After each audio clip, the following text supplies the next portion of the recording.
Stay tuned for Super Trax, America's ultimate mud and monster truck challenge.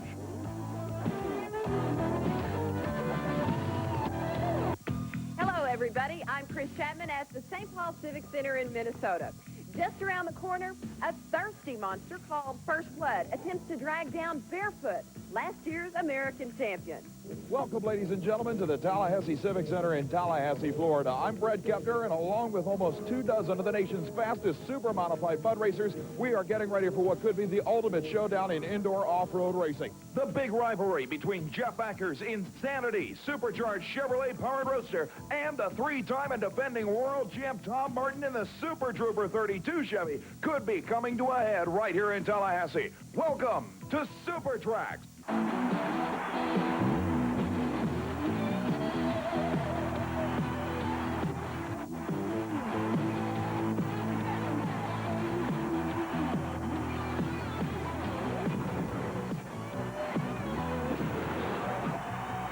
The United States Hot Rod Association presents the ultimate from the wide world of motorsports, Super Trax. Here at the Saint Paul Civic Center in Minnesota, we are just about ready to begin a rather unusual monster truck program. A field of nearly a dozen of the nation's top monster trucks are ready to start qualifying side by side in a field that will include a double elimination first round. In the near lane, Doug Spanier, one of Minnesota's own, leaves the starting line to set the pace here in the qualifying round. The elapsed time for Spanier's master of disaster Chevrolet, 3.26 seconds on this short straight course. But here's the reigning U.S. Auto Association world champ, Tom Lasers barefoot. The mark to beat of 3:26 Blazier in Fred Schaefer's team machine runs 3.37 seconds.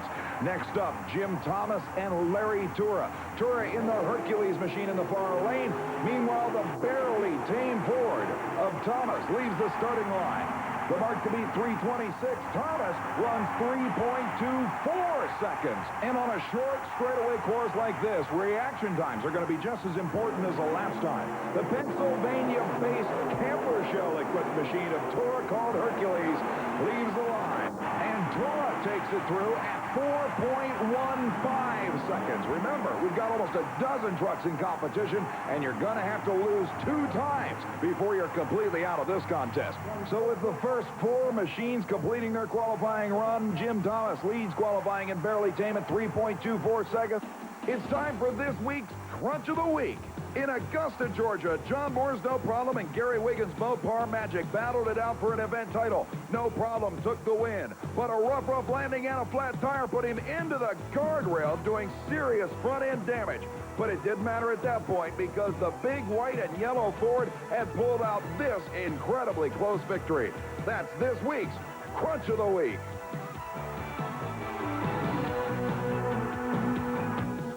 Super Trax will be right back with more extreme motorsports action. Don't go away.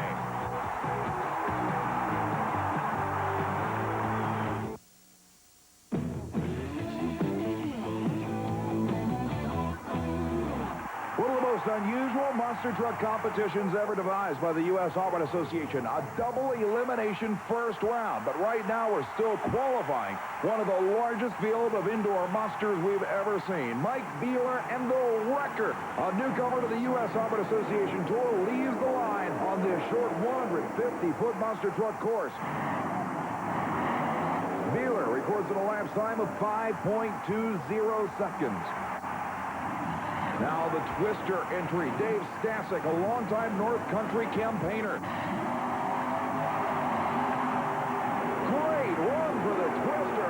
He's on a pass. 5.13 seconds after a slow launch, but a great top end.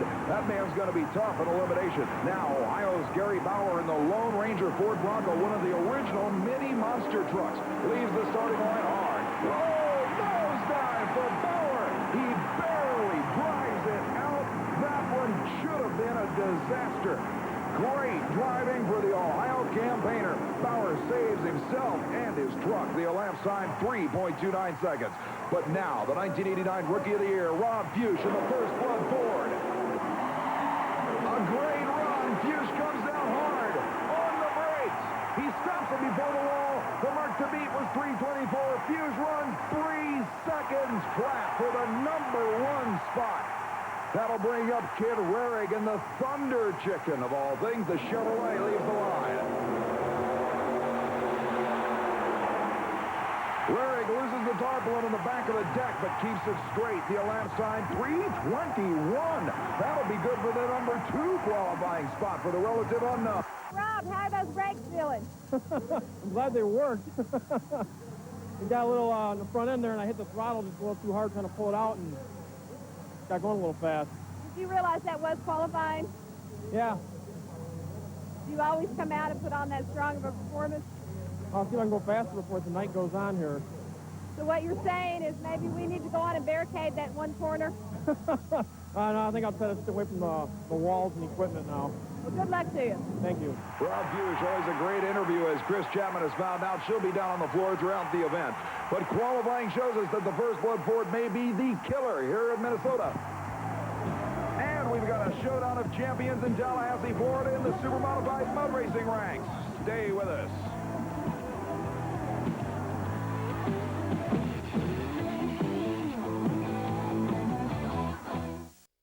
Cosby Show.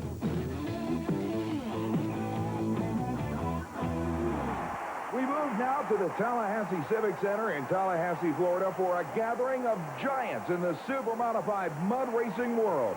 No less than 24 machines are ready to do battle in an 80-foot-long mud pit, 36 inches deep, with the objective to record the quickest elapsed time in that distance. But you must stop your machine within 80 feet past the finish line, or you'll risk disqualification. Here's Ron Smith out of the state of Michigan, the first man up in the supercharged Chevrolet-powered Fiat Coupe. And the Gold Beaver machine locks up the brakes and stops in time. The first run through the pit will be an official #1 mark to beat at 1.907 seconds. And you see the look on Smith's face. He's not happy with that run at all, despite the fact that it looked nearly picture perfect. The crowd watches as the next machine pulls to the starting line from Colchester, Connecticut. It's Pat Riley, a supercharged, small block Chevrolet-powered Jeep CJ funny car called Hellfire. Riley clears the motor, drops the visor, and gets ready for his shot.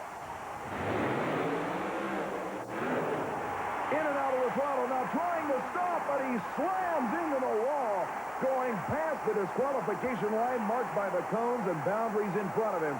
And Riley knows not only is he out of the game, he may have some serious front-end damage on that run. On the replay, you can see a great launch, but the machine heads to the right-hand side of the pit. He lifts the throttle and then slams the wall. Obviously a dejected Pat Riley down here against the wall. What happened? Well, I got to the end of the pit, and some of the mud out of the soupy pit got on the brake pedal, and foot slipped right off. Your foot literally slipped right off the brake pedal? That's all it was? Yeah. Well, that's a tough way to go out. The run was a 2:02. It looks like it spun a little bit off the line as well. Yeah, quite a bit. The pit's pretty soupy. It's going to... Some of the other trucks will hook a lot harder and be going a lot faster tonight, that's for sure. An incredible run with only 2 machines down the course. The mark to beat stands at the Gold Fever Fiat's 1.907 second run. Moving to the starting line from Waxhaw, North Carolina, Jody Kelly, the 1923 Ford T Roadster called Stumpy's T, that finished so well in the 1990 U.S. Hobbit Association Camel World Points Championship battle, and is now threatening Tom Martin, the 3-time world champ, for the points lead this season. A great run, a lot of spraying mud as Kelly puts it sideways in the shutdown area, but he'll stop it with plenty of room to spare. On the replay, look at the spray, 2.02 seconds. You are covered with mud. This thing was dead sideways down at the finish line. Was it? What happened? Did it seem like it spun on you? I have no idea, man. A 2:02. I venture to say that is probably not going to hold up to qualify. No, I doubt. It's a tough break. I know you wanted to put more distance between yourself and Martin. Yeah, I sure did, but that's racing. Indeed it is, and it looks like it's going to take a run much quicker to even try and threaten for the lead.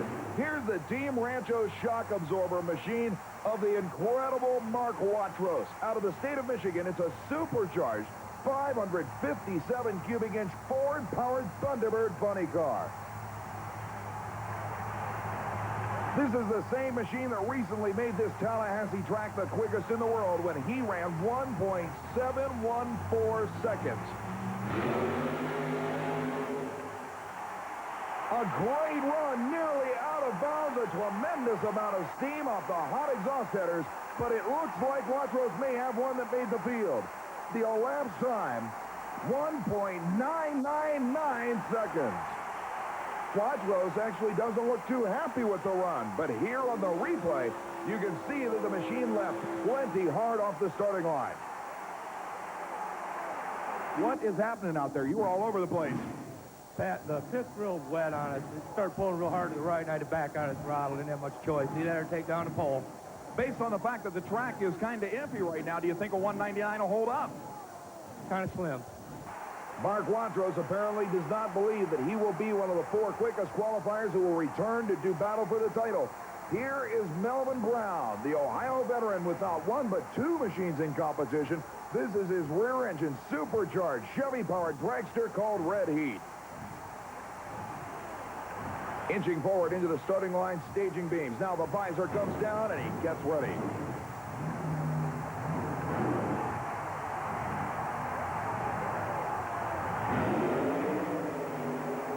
A wild ride and an incredibly rough pass on the top end. Brown thrown around inside the roll cage violently. He had to feel every bit of that. Covered with mud as well, like Mark Watrous just said. A very soupy pit that is throwing mud up all over the place. The elapsed time for the Red Heat machine, 2 seconds flat. 2.008 seconds will give him third in the field. Here's the brother team of Jeff and Jack Sturkin, who finished number 2 in the world in 1989. Their supercharged, small block Chevy S10 called Ground Zero lines up. On the brakes, hard sliding towards the DQ line, but he keeps it inbounds by a matter of feet. What a wild ride through the shutdown area for the Michigan driver. A great starting line launch, but the machine just all over at the finish line. The track is turning to ice literally down there. The elapsed time, 2.150 seconds, and that will qualify him fourth. Here's Tony Perotti, another Michigan campaigner. An immaculate 1927 Ford Model T Roadster with 2,000 supercharged Chevrolet horsepower.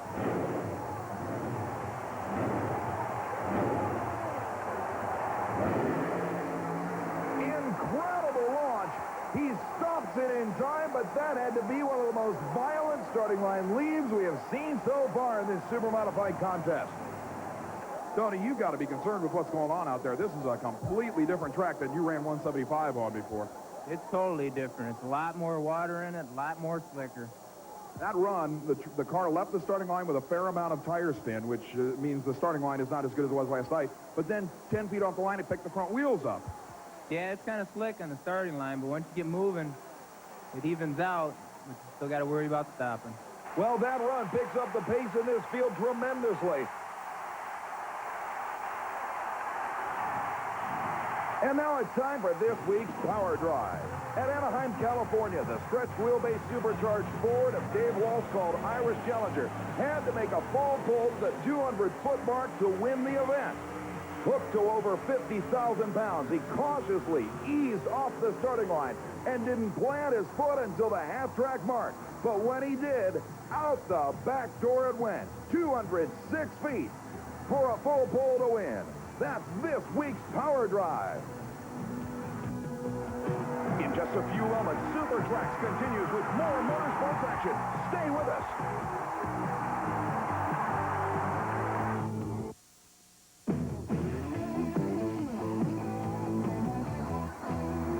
We're back at the Tallahassee Civic Center, and right now it takes a run of 2.008 seconds just to qualify for the 4-car field of super modified mud champions that will do battle for the title.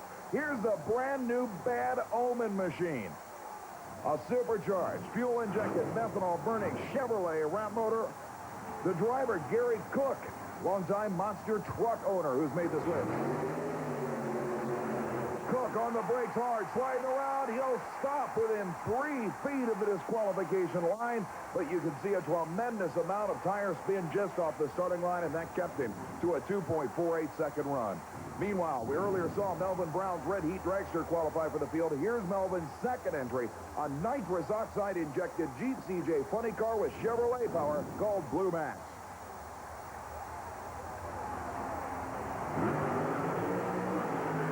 Melvin, another rough ride. Man, he's getting slammed around in that car tonight, actually taking a sweeping right-hand turn to stay within bounds in the shutdown area, and it works.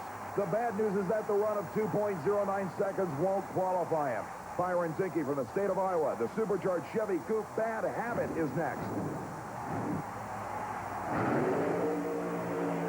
A wild bouncing ride. Tinky manages to keep it in bounds. He had to go quicker than 2.008 seconds to qualify. He runs 2.029 seconds and misses the cut by all of 21 thousandths of a second. Stephen Nessimo from New England in the machine called Mad Jack's Red Eye Express, a supercharged Chevrolet-powered fiberglass Jeep CJ funny car, pulls to the starting line.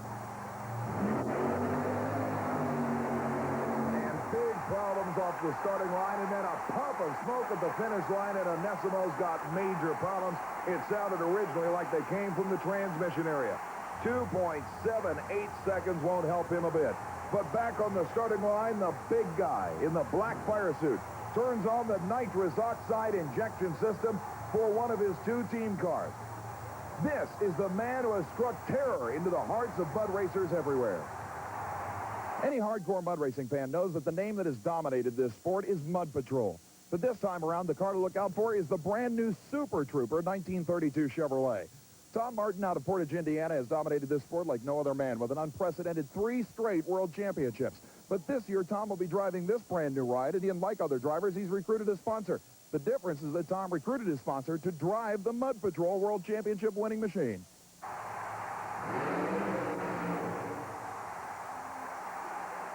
Tom, most drivers always solicit sponsorship help, but you actually put your sponsor in the other car. What was the reasoning behind it? Well, when I originally went to Paul for a sponsorship, I knew he was a racer, and he knew what I needed to keep going. So that's really helped me land a sponsor. It's really tough to get a sponsor nowadays, and he's a good driver, and I thought he'd like to try it. And then they obviously has worked out pretty well. Oh, real well. He enjoys it, and we're going to get better and better. How much experience did Paul have before he got into this? He never had any experience in a mud racer, but he does drive late model cars and Grand National cars. It's a whole lot different than round track. This is just 2 seconds, and it's over. After the first run, his instincts are good, and if you're a racer, you're a racer. Well, I'm settled in the car, but I just can't figure out the racetrack. They keep changing on me, you know? That's a problem really anywhere in the country that you go. You got to figure out the consistency of each mud pit, right? Yeah, well, we've been having trouble in the car going to the left. Well, last night the car went right, and that was a new one on me. Tom, what's the basic difference between the new Super Trooper and the old World Championship winning Mud Patrol entry? Well, the engine's a little different. It has a higher power band, but the main difference is a longer wheelbase. Makes the car easier to handle and easier to stop, and I'm just not quite used to it yet. Is it going to take a little time to get used to the benefits of the new car? Is that the problem? Yeah, I think so, and you know, we didn't have any test time before we brought this car out, and we're racing every weekend, and we still haven't had much test time. And we don't know which way to go, and we don't want to change it too much because it's running pretty good. So this isn't the time to test right now. While the new Super Trooper may be one of the strongest machines out there, don't get the idea that the Mud Patrol has slacked off. This car can still win another world championship. And the chance to drive this car would be the equivalent of somebody being pulled off the street to drive A.J. Foyt's Indy car. It's a dream come true. If it turns into a situation where one of the 2 cars is leading a world championship race, what's the basic goal? Well, I want to win again, and I'd like to see Paul come in second, but what happens, happens. And the history behind the Mud Patrol machine that Schaefer now wheels is incredible in itself. In 1988 in Tampa, Florida, it was the first super-modified mud racer ever to break the 2-second barrier. He recorded a 1.97-second elapsed time that stood as the U.S. Hobbit Association record for another season and a half. Schaefer found that the machine has plenty of power on his very first run when it went straight up into a wheel stand. But now he's chasing the World Points Championship. The ex-oval track driver lines up in the nitrous-injected, fuel-injected Chevrolet-powered coupe.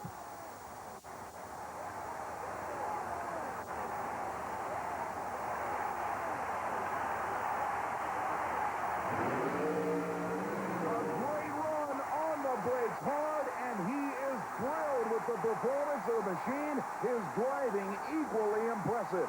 The elapsed time, 2.021 seconds. Just misses making the program. Coming up next, it's a man who's held the U.S. Harvard Association world record multiple times. Jim Weber, the supercharged Chevy, American-made from Milwaukee.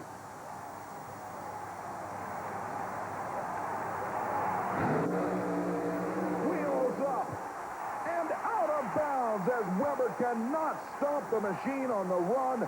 An incredible ride that ends in disqualification by mere inches. Look at this launch. Wheels up at half track. He's on the brakes hard, but he sails off the end. That's all she wrote for Weber. Obviously, you are pretty upset about that quickest run of the night, 1.900 seconds. You got to go. You had to stay in it. You couldn't shut it off, could you? No. Was it just a matter of the shutdown area being slippery, or did you have a brake problem? Well, I got airborne through the pit. I could feel it come up and get away, and I was just hoping that it'd catch enough on the end when I come down that I would get it to stop. Yeah, when you're in the air, the brakes aren't going to help you. No, they're not. Tough. No. Yeah, the Bales will. Tough brake guy, but an excellent, excellent run. And that will leave in this qualifying round the two drivers who have involved themselves in one of the most fierce rivalries the sport has ever known. This man, Jeff Acker from Milwaukee, Wisconsin, in the Insanity supercharged Chevrolet-powered 1923 Ford Model T, has been threatening Tom Martin's bid at an incredible fourth straight World Championship all year. Here is his shot at qualifying for the field. He must go quicker than 2.008 seconds to make the shootout.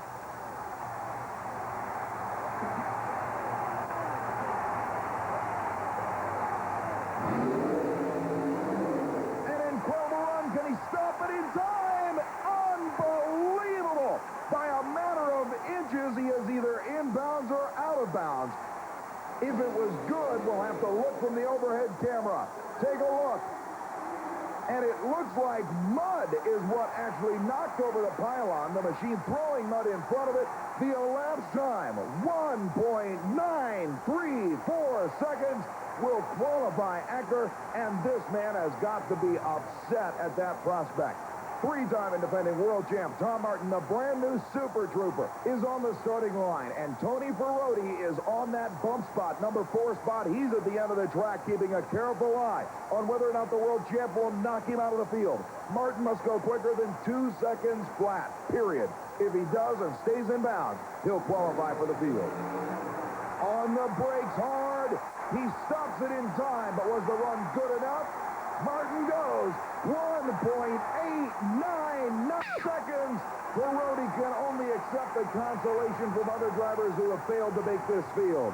Tom Martin leads the pack, 189, followed by the Gold Fever Fiat of Ron Smith, arch rival Acker, and Watrose's Team Rancho Thunderbird.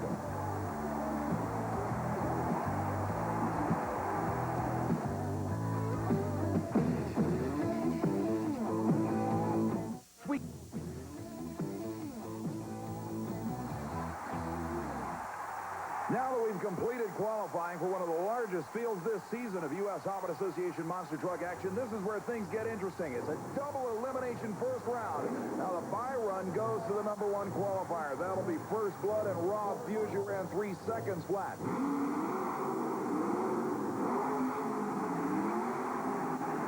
And a beautiful sky-high run. Fugere will advance automatically to the next round as the low qualifier got the bye run due to the odd number of cars. But remember, everybody else has to lose twice in order to lose completely in this round of eliminations. Double the show for the fans. Now on the starting line, it will be the Wrecker versus the Lone Ranger. Mike Beeler takes on the Ohioan Gary Bauer side by side. Beeler gets the whole shot. Bauer trying to come around, but he can't do it. The win goes to the Wrecker. And the Lone Ranger is once again in a situation where he must lose twice in order to lose completely. You got to hand it to Beeler. It was the length of that whole shot that kept him out in front because Bauer was moving hard at the finish line.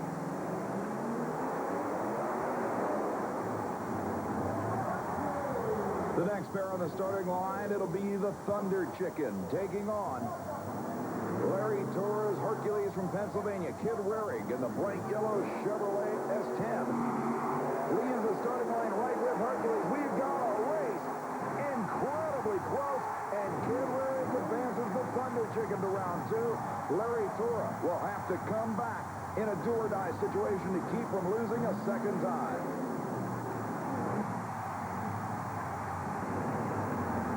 Waring heads back to the pits. He knows he's got it made at this point. Torres the one that has to worry. This time around, Jim Thomas out of Minnesota in the barely tamed Ford near lane, taking on the Twister, a truck that looks very strong in the qualifying round. But this time, it's Thomas that comes from behind to take the win. A great come-from-behind battle. Take a look at this airborne finish. Beautiful bounce that put him straight over the finish line with power still going to the ground through the rear wheels. So Thomas advances, and again, the Hercules machine will come back for double eliminations. But this time around, Todd Glazer in the far lane in the incredible barefoot Chevy takes on Doug Spanier's Master of Disaster, and it's all barefoot, a full truck length advantage at the finish line. And again, Spanier will have to come back for a double elimination bout. Look at the height achieved by the incredible Todd Glazer. That kid knows how to put a truck in the air. He'll head back to the pits with a tremendous advantage. Looks like Rob Fuchs will have some competition before this thing's over. But the competitors are already getting ready for the second round of competition. Now remember, you may have lost in the first round and you can come back, but if you lose this time, you're history. In the near lane, it's the wrecker of Mike Thieler against the 1989 Rookie of the Year, Rob Fuchs. The working man's hero, an unsponsored independent from Woodstock, Illinois, who qualified number 1 in this field. Both drivers staged and ready. And both drivers abysmally late off the starting line. Rob Fuchs had the least poor of those two reactions, and you can bet Wheeler is feeling the sting of that one on the starting line. Fuchs looks picture perfect at the finish line, but if he cuts those kind of reaction times against anybody else, he's going to be history. The wrecker is now officially a loser. Here in the second round, you don't get another chance. The fairly tame Ford of Jim Thomas in the near lane takes on the one and only Thunder Chicken. Kid Waring lining up against the Minnesota Ford in a Ford Chevy battle. And again, neither driver very strong on the starting line. A lot of smoke from the Thunder Chicken. Waring's got problems after qualifying number 2 in the field. And the win goes to the Minnesota Ford. Lots and lots of death smoke. Lots of extremely hot fluid pouring out from underneath. The Thunder Chicken is wounded. On the replay, you can see the Thunder Chicken in the background burning up as the barely tame Ford took a good win. Look at the sparks. Either the harmonic balancer or just the fan and pulley itself coming apart. Then tremendous amounts of fluid and smoke out of the truck. Kid Waring's machine is toast. On the starting line already, a battle of 2 first-round losers. The Twister against Hercules. The winner here is the only one that will advance. Good side-by-side start. Heading for the finish line. It's the advantage going to the Torah team machine. The Hercules Chevrolet takes the win, and the Twister is now out. You can see on the replay at half-track they were even, but then the Twister fell back. Torah continued accelerating. He'll get the victory and advance to the semifinal round. And that, of course, leaves only one pair on the starting line. It'll be barefoot. The incredible Chevrolet that took Fred Shaver to the 1990 U.S. Auto Association World title against Minnesota's own Doug Spanier and the Master of Disaster.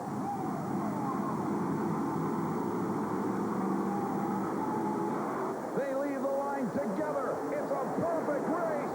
And at the finish line, who can tell? Unbelievable. Both trucks bouncing all over the place.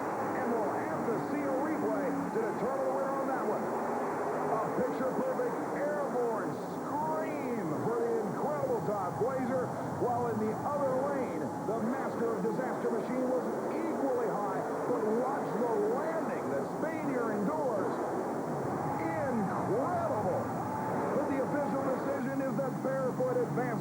semifinal round, the master of disasters effort will not go unnoticed.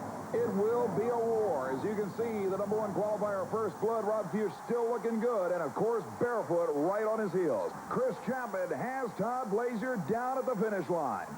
I don't know. It's going to be hard. I haven't ran in the left lane yet. And last time I almost endoed it, so I'm kind of worried about this other lane here. I have no idea how it's going to react on this lane. So what kind of advice would Fred Schaefer give you right now? It's hard to say.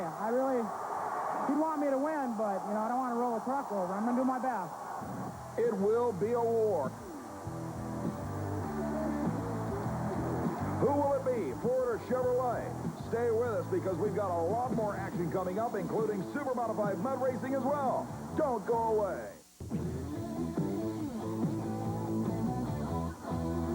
Here at the Saint Paul Civic Center, we've got 4 machines remaining. The barely tame Ford on the far lane and the First Blood entry. They leave the line together. Fuchs with a slight problem off the line, gets back on the throttle, almost off the cars. But he will advance to the final round over the home state machine you see. A tough break for Thomas as he had a slight advantage, especially when Fuchs had to lift right there off the throttle, getting a little sideways as he left the line, even more sideways across the cush cars, but he'll be in the final round. The question is, who will he face for the USHRA Association Championships? It'll be Hercules, Larry Torre in the near lane, and barefoot Todd Blazer on the far side of the course. The defending world champ machine staged and ready. The Christmas tree lights go green. They leave side by side, but it's barefoot on a nosedive again. Blazer trying to stop the truck, and he barely does before meeting the concrete wall. You can see on the replay the start was even, but watch this finish. Unbelievable ride for the incredible Todd Blazer. He'll advance to the final round. Let's take an isolated look at this landing. Unbelievable. Boy, he's steering in there and hitting the brakes at the same time. And he has survived to the final round. And survive is the key word here in St. Paul. Keep in mind, these drivers have been through 4 rounds of eliminations and qualifying. And in the final round, it will now be a war. Even though the barefoot Chevy did not qualify that well, Rob Fuchs, the pole qualifier, of course, goes into the final to take on one of the most feared trucks in the sport. The young independent from Woodstock, Illinois, has been picture perfect all day long with wheel standing starts like this first round effort. Could have the power to overcome it. We'll see.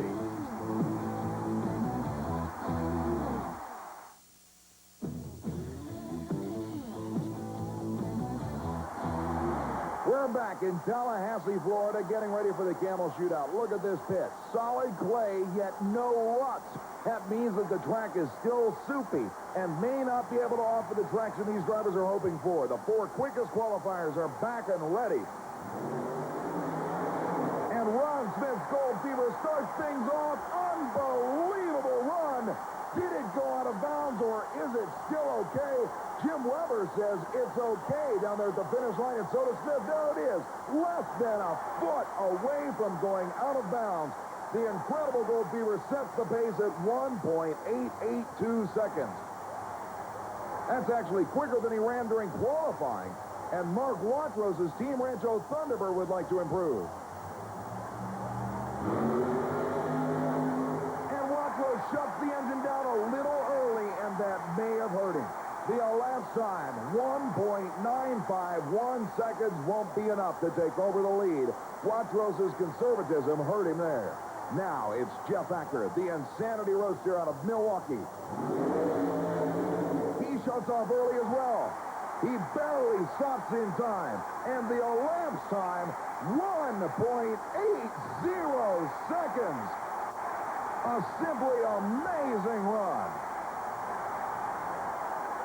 The helmet comes off.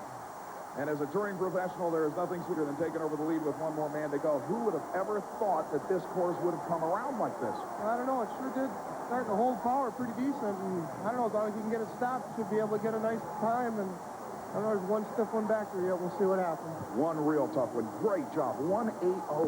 Thank you very much. Incredible. Looking at the replay, the launch was perfect. and he shut it down about 3 feet early in order to stop.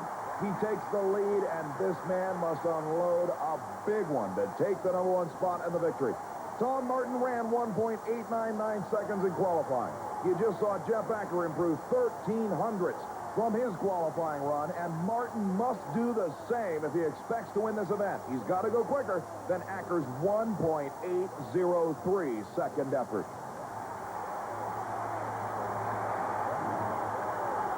Readying himself. And Martin comes completely out of the pit. All 4 wheels airborne at the halfway mark. Martin slams his fist down in disgust. Jeff Acker wins the Super Modified Championship, and he looks like he can't even believe it. Look at Martin airborne into mid-range. He stopped in plenty of time. The elapsed time, 1.862 seconds. Unbelievable run, considering the problems he had. The crowd can't believe it. The world champ gets beaten again in 1991 by the man who is chasing him down to stop the Tom Martin hierarchy in Super Modified Mud Racing. As the helmet comes off of certainly the killer in the Super Modified ranks, you have to wonder what's going through his mind. If I had to guess, Tom, was I right in assuming that you shut the engine off because you couldn't see anything because the front end was so high? Yeah, I thought I was going left on the track, and I had to back out. You know, it felt pretty good, but if you can't see, you gotta back out. But you shut it off at an honest 50 feet. It was literally just past half track that you shut it off, maybe 55 feet, and it still went 186. Would it have been good enough, do you think? Oh, I think it would have. But, you know, you drive on instinct, and I didn't want to DQ, and if you can't see, you can't go. One thing's for sure, after so many years of dominating this class, you know these guys are breathing down your neck. Oh, yeah, but we got a long season to go, and I'm hanging on second. It's going to be tough. Indeed it is, but you still got second place here tonight, and that will add some points up, so great job. Second place is pretty good. Well, Peter Roth from the Camel team congratulates Jeff Acker and the Insanity Machine. Acker's got to be thinking about that possible world championship and becoming the first man to knock Martin out of the #1 spot in this sport since 1987. As we get ready for the Monster Truck final round here at the Saint Paul Civic Center, Todd Blazier is ready with barefoot, but there's an interesting story behind the young man from Wisconsin. Every monster truck event comes equipped with its own element of danger, may it be from running over the cars in the wrong fashion to a life-threatening situation. And one driver who is not afraid to say that he has been in that position before is Todd Blazier. Todd is the driver of Barefoot. Todd, at one point in your career, you were faced with a life-threatening situation. Yeah, that's right. I rolled the hot stuff Jeep, and when I rolled it, upon impact, the roll cage crushed, didn't have a heartbeat or pulse for 3 minutes. They did CPR, brought me back, and then I spent 2 days in intensive care at the hospital. If anything good came out of that event, you met Fred Schaefer. Yeah, I was there from Fred Schaefer when I rolled the truck, and he was the first one at the hospital in the morning, and he offered me a job. And that's why I'm driving for Barefoot now. Well, actually, I met Todd when he was working for another monster truck. And we met down there in Georgia where he had rolled at, and Todd's a real good driver, aggressive driver. He's a young man, and he does a good job. And I asked him about if he would like to go to work for me, and he was really excited about it. He wanted to drive a real good truck. He's a good driver. I have to ask you just said yes, that you're scared to death. Why are you doing it? I ask myself that a lot. I was asking myself that on the way here. I don't know. I love the adrenaline pumping, and I just like excitement. The excitement is one thing, but true balance and skill is another, and that's all part of a true natural driver. And indeed, Blazier has proven more than once that he is just that. But right now, all thoughts of fear have been put aside. His only concern is to get past this machine, the red First Blood Ford of Rob Fuchs, the pole qualifier, and the dominant force in elimination so far. Blazier, stuck in the left lane for the first time tonight, may also be disoriented by that maneuver by Rob Fuchs. It all comes down to this. 5 rounds of competition capped by a 6th. Staged and ready. The final round on the line. They lead together, a slight advantage for the Ford. Here comes the Chevrolet. Another nosedive, but it looks like Blazier may have come around from behind. We'll have to take a look at it again. The whole shot went to the board, but look at the Chevrolet.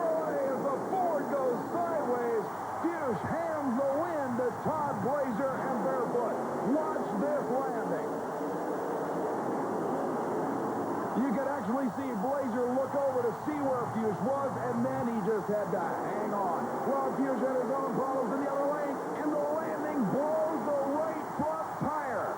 An incredible handling job for Fuchs, but Glazier takes the championship here at the Saint Paul Civic Center. An incredible final round.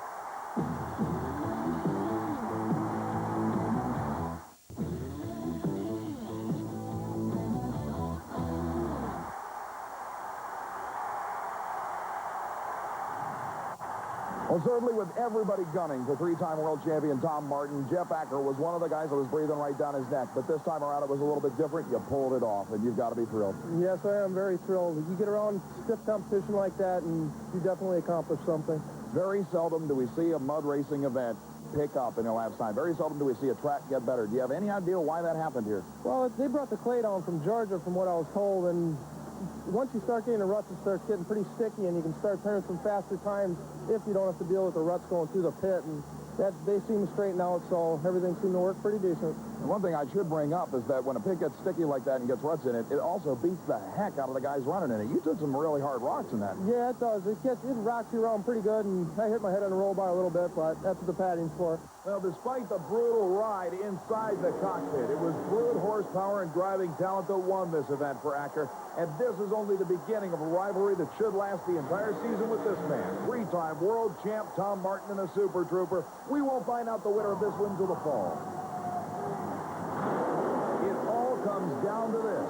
An incredible final round. Not just the fact that Barefoot was able to overpower its opponent, but the fact that Rob Fuchs had been so dominant throughout the evening.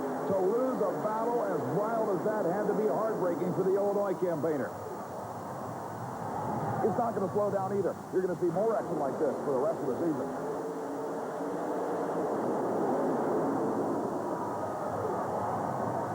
Some people like their racing competition hot, and I think Todd Glazier is no stranger to that word. What a way to win. Thank you. It was a tough run. I didn't know if I'd be able to bring her down, on all four wheels, but it was a tough race.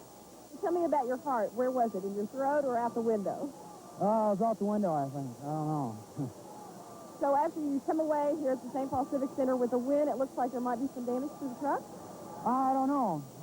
Kind of looks that way. I think maybe it's just a shock that leaked fluid, but we'll have her running tomorrow night. Try to win her again. So what do you think of this victory? I'm happy. It's the first time I raced it, and I'm driving the world champion truck, and I got to uphold the name. So have we seen the last of Todd Glazier in the winner's circle in the Barefoot truck? No, I'll be around a while.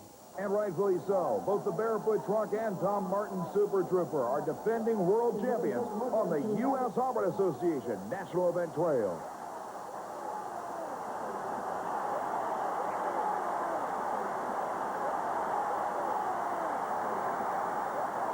Well, that's it from Tallahassee, Florida, here at the Tallahassee Civic Center. You couldn't have asked for a wilder event. Until next time, I'm Bret Kepner. Thanks for being with us.